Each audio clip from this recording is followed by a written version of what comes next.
రాజకీయాలు ఎప్పటికప్పుడు కొత్త ఆలోచనలు తప్పనిసరిగా చేయాలి. భవిష్యత్తును ముందే అంచనా వేయాలి. అప్పటి పరిస్థితికి ముందస్తు ప్లాన్ చేసుకోవాలి. అప్పుడు అనుకున్న లక్ష్యం లభిస్తుందంటారు. ఇప్పుడు ఏపీలో అదే జరుగుతుంది. జనసేన అధినేత పవన్ కళ్యాణ్ ఒక మాస్టర్ ప్లాన్తో అడుగు వేస్తున్నారట. అసలు ఈ టాక్ ఎందుకు వచ్చింది?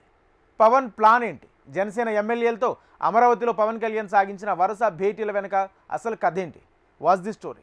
రాజకీయాల్లో ఆటుపోట్లు సహజం. ఎక్కడ తగ్గాలో ఎక్కడ నెగ్గాలో తెలుసుకుని అడుగువేసే రాజకీయ పార్టీని ప్రజల్లోకి దూసుకుపోతుంది. ఈ నాడి తెలుసుకుని 10 ఏళ్లపాటు అన్నింటినీ ఎదుర్కొని చివరికి తనదైన నైజం చూపించిన యువ రాజకీయవేత్త జనసేన అధినేత పవన్ కళ్యాణ్. పార్టీ ప్రారంభం నుంచి పవన్ ఆచితూచి అడుగులు వేస్తూ వచ్చారు. ఉమ్మడి ఆంధ్రప్రదేశ్ విభజన నేపథ్యంలో ఏపీ వైపు పూర్తిస్థాయి దృష్టి సారించారు. 2014 ఎన్నికల్లో పోటీ చేయలేరు. టీడీపీ, బీజేపీకి అండగా నిలిచిన పవన్ కళ్యాణ్ ప్రభుత్వం ఏర్పాటులో కీలక పాత్ర పోషించారు. టీడీపీకి మిత్రపక్షంగా ఉన్నప్పటికీ ప్రభుత్వ తప్పులను గట్టిగానే నిలదీసేవారు. ఫలితంగా మైత్రి చెడింది. 2019 ఎన్నికల్లో స్వయంగా పోటీ చేసిన జనసేన పార్టీ ఒక్క సీటు మాత్రమే గెలిచింది. జనసేన అధినేత పవన్ కళ్యాణ్ కూడా ఆ ఎన్నికల్లో ఓడిపోక తప్పలేదు. ఇక గెలిచిన ఒక్కగానొక్క ఎమ్మెల్యే కూడా జనసేనను వదిలి అప్పటి అధికార పార్టీ వైసీపీ పక్షాన నిలిచి పవన్ను ఏకాకిగా చేశారు. అయినా మొక్కవోని ధైర్యంతో జనసేనాని అడుగులు వేశారు. ఎన్నో అవమానాలు, మరెన్నో అడ్డంకులు ఎదుర్కొన్నారు. వైసీపీ ప్రభుత్వంపై ఒంటి చేత్తో పోరాటం చేశారు. ఆయన పట్టుదల రోజురోజుకు పెరిగింది. మాటల తూటాలతో జనంలోకి దూసుకుపోయారు. వైసీపీ ప్రభుత్వం హయాంలో టీడీపీ అధినేత మాజీ సీఎం చంద్రబాబు అరెస్టు నేపథ్యంలో పవన్ కళ్యాణ్ తీసుకున్న సంచలన నిర్ణయం ఏపీ రాజకీయ పరిస్థితిని 360 డిగ్రీస్లో పూర్తిగా మార్చివేసింది. టీడీపీ, బీజేపీ మధ్య సఖ్యత నెలకొల్పటం, అప్పటి ఎన్నికల్లో టీడీపీ, బీజేపీ, జనసేన కలిసి పోటీ చేసేలా పరిస్థితి కల్పించడంలో పవన్ ముఖ్య భూమికనే పోషించారు. 2024 ఎన్నికల్లో అత్యంత కీలకమైన రాజకీయ నేత పవన్ కళ్యాణ్ అనటంలో సందేహం లేదు. ఈ విషయం తలపండిన రాజకీయ విశ్లేషకులు సైతం అంగీకరిస్తారు. కూటమి పొత్తు ధర్మంలో ఆయన అపార త్యాగమే చేశారని చెప్తారు. అసెంబ్లీ ఎన్నికల సీట్ల విషయంలో, పార్లమెంటు సీట్ల అంశంలో పవన్ కళ్యాణ్ చాలా మేరకు వెనక్కి తగ్గి తన ఉదార వైఖరి చూపించారు. ఈ సమయంలో ఎన్నో విమర్శలు ఎదుర్కోవాల్సి వచ్చింది. ఇక అప్పటి ఎన్నికల్లో తమకు లభించిన అసెంబ్లీ, పార్లమెంట్ స్థానాల్లో 100% స్ట్రైకింగ్ రేటుతో అపూర్వ విజయం సాధించి ఏపీ రాజకీయాల్లోనే కాదు దేశ రాజకీయాల్లోనూ అరుదైన రికార్డు సాధించారు.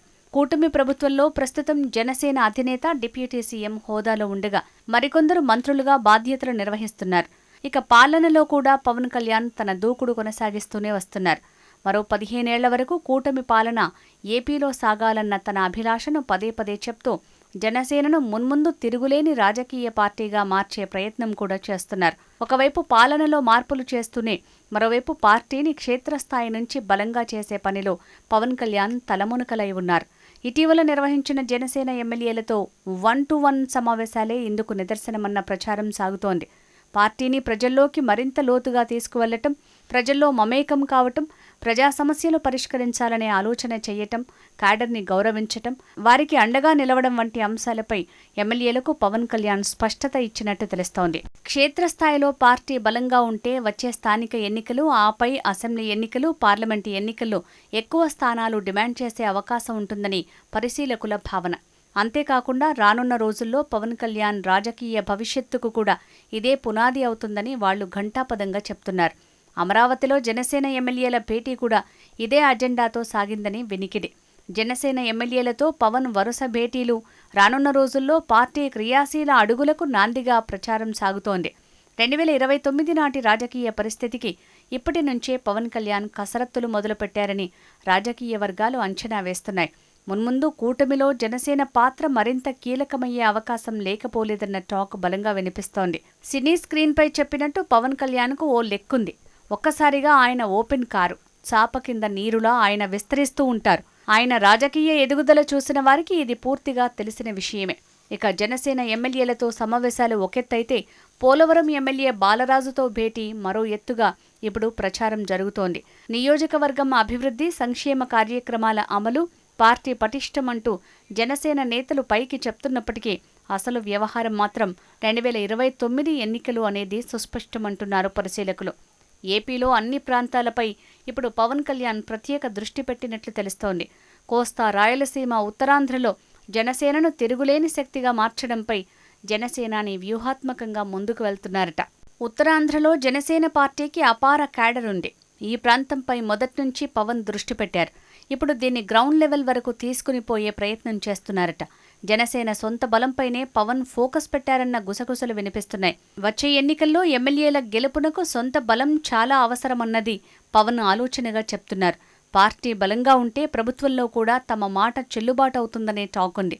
ఈ నేపథ్యంలో జనసేనలో యువత కొత్త నాయకత్వానికి మున్ముందు ఎక్కువ అవకాశం ఇచ్చే ఆలోచనలు లేకపోలేదట. విమర్శలు పట్టించుకోకుండా ముందుకు సాగటమే తమ లక్ష్యమంటూ జనసేన అగ్రనేతలు నాగబాబు చేసిన వ్యాఖ్యలు ఇప్పుడు హాట్ టాపిక్ అయ్యాయి. ఉత్తరాంధ్ర, కోస్తా, రాయలసీమలో జనసేనను పటిష్టం చేసే దిశగా పవన్ ప్లానింగ్ ఉందని నేతలు భావిస్తున్నారు. కూటమిలో జనసేన చిన్న పార్టీగా ఉన్నప్పటికీ 2029 నాటికి ప్రధాన భూమిక పోషించే పరిస్థితి రావచ్చంటున్నారు ఆ పార్టీ నేతలు. అదే పవన్ ఆలోచన అంటూ చెప్పకనే చెప్తున్నారు. చూడాలి మరి ఏపీ భవిష్యత్తు రాజకీయ ముఖచిత్రం ఎలా ఉంటుందో.